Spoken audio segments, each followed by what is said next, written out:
आंतरराष्ट्रीय सहकार दिनाच्या औचित्यानं भाजपा सहकार आघाडी नाशिक शहर यांच्या वतीनं आयोजित करण्यात आलेल्या सहकार संवाद 2026 या भव्य मार्गदर्शन मेळाव्याला सहकार क्षेत्रातील पदाधिकारी आणि विविध सहकारी संस्थांच्या प्रतिनिधींचा उत्स्फूर्त प्रतिसाद.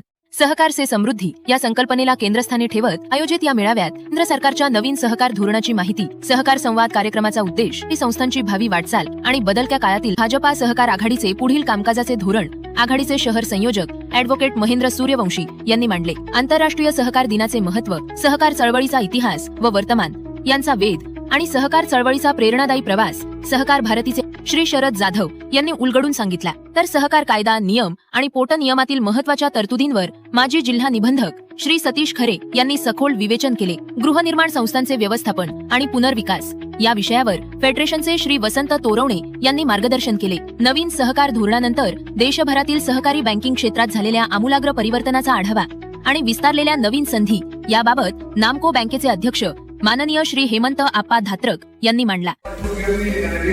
एवढा फक्त विषय नाही तर सरकारची व्याप्ती ही फार मोठ्या प्रमाणात. त्याचा पूर्वीच्या काळामध्ये सरकारचा पूर्ण जीडीपी मध्ये कॉन्ट्रिब्युशन फार होतं. संविधानाच्या काळात 6% होतं, तसं दुर्दैवामध्ये ते 3% आलं होतं. आणि सरकार मंत्रालय स्थापन झाल्यानंतर या वर्षी तर ते आपल्या कॉन्ट्रिब्युशन 9%. म्हणजे चांगली व्याप्ती आम्ही बँकेच्या नेतृत्वाखाली सरकारामध्ये आपल्याला घेतली. नाशिक जिल्हा फक्त बघायला गेलं तर नाशिक जिल्ह्यामध्ये साधारण 42 सहकार बँक आहे. सरकारला रिझर्व फार मोठ्या प्रमाणात लागले आणि आज आपण ग्रामीण उल्लेख झाला नाशिक मध्यवर्ती सहकारी बँकेचा. त्या जिल्ह्यांमध्ये मध्यवर्ती सहकारी बँका जिवंत आहे. त्या जिल्ह्यांमध्ये आजही शेतकऱ्यांना पतपुरवठा अधिक प्रमाणामध्ये आहे. सहकार कायदा, नियम आणि पोटनियमांनुसार सभासदांचे अधिकार, कर्तव्य आणि जबाबदाऱ्या याविषयी सेवानिवृत्त जिल्हा उपनिबंधक श्री राजेंद्र पवार यांनी आपल्या ओघवत्या शैलीत उपस्थितांना सखोल मार्गदर्शन केले.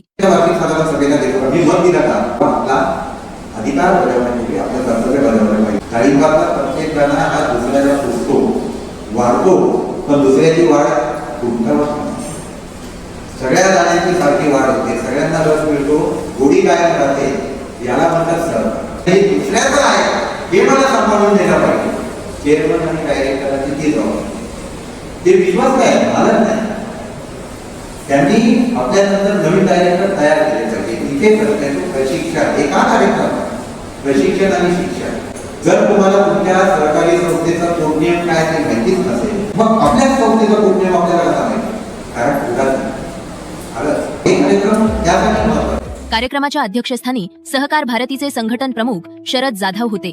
व्यासपीठावर भाजपा महानगर अध्यक्ष सुनील जी केदार, श्री हेमंत धात्रक, ॲडव्होकेट वसंतराव तोरवणे, राजेंद्र पवार, सतीश खरे, भोजराज जैन तसेच भाजपा ज्येष्ठ पदाधिकारी ॲडव्होकेट श्याम बडोदे, नाना शिलेदार, सुनील देसाई, उत्तमराव उगले उपस्थित होते.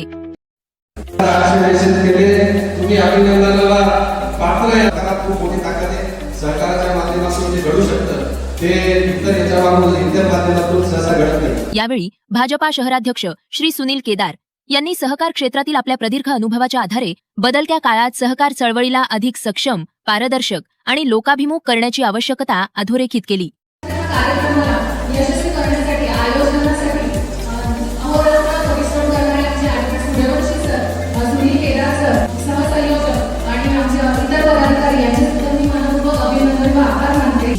तसेच सहकार क्षेत्रातील नागरिकांना मार्गदर्शन आणि मदत उपलब्ध व्हावी यासाठी 78876119999 ही हेल्पलाईन सुरू करण्यात आल्याची घोषणाही त्यांनी केली. कार्यक्रमाच्या प्रारंभी सहसंयोजक शोभाताई सोनवणे यांनी मान्यवरांचं स्वागत केले.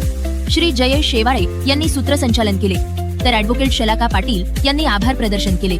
भविष्यात सहकार चळवळ अधिक प्रभावी आणि लोकाभिमुख करण्यासाठी अशा प्रकारचे उपक्रम नियमितपणे राबवण्यात येणार असून ही कार्यकारिणीची मासिक नियोजन बैठक घेण्यात येणार असल्याची माहिती शहर संयोजक यांनी दिली. कार्यकारिणी सदस्य वाळू काकड, महेंद्र जाधव, अविनाश क्षीरसागर, रवींद्र वाळके, ॲडव्होकेट सुशांत कापडनीस, प्रेमलता जुन्नरे, रवींद्र उगले, सौ कोकल्याताई वाघ, श्री संजय माधवराव पाटील, श्री गणेश कुलकर्णी, दीपक पंढरपूरकर, चेतन पाटील, डॉक्टर गणेश मोटवाणी, विजय गायके, गणेश पिंगळे, विजय सोनवणे तसेच विविध सहकारी संस्थांचे सभासद पदाधिकारी उपस्थित होते. सहकार संवादातून विश्वास आणि विश्वासातून समृद्धी याच संकल्पनेला बळ देणारा भाजपा सहकार आघाडीनं आयोजित केलेला हा सहकार संवाद 2026 नाशिकच्या सहकार चळवळीत एक महत्त्वपूर्ण टप्पा ठरला.